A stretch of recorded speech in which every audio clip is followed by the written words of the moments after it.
been exactly 300 days since Trump issued a mass pardon for over 1,500 people who stormed the Capitol on January 6th. We were wondering around here, what happened? Where are they now?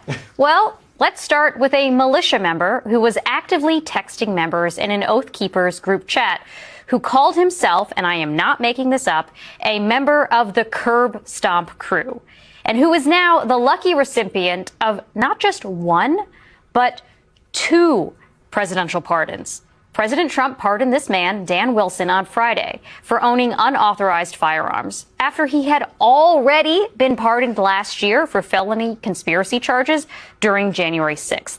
Wilson joins a growing list of January 6th defendants who have new or resurfaced legal troubles, like this man, Zachary Allum. He was sentenced to 8 years for assaulting police officers on January 6th before he demanded a pardon from Trump. When a local station asked Allum what he would do once he was released, he said, quote, "That's just for me to know and you to find out." Unfortunately, we did find out.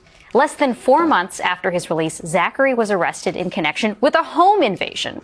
Here at MS Now, we have tracked over a dozen cases of January 6th defendants who have new or resurfaced legal trouble, including deadly drunk driving, burglary, reckless homicide, and child sex crimes. A lot of child sex crimes. At least 2 people have been reportedly killed by January 6 defendants, including a mother of 2 named Victoria Wilson, who you can see with her family on the screen here. Wilson was killed in a drunk driving crash by Emily Hernandez, who is the person who stole Nancy Pelosi's nameplate during January 6th.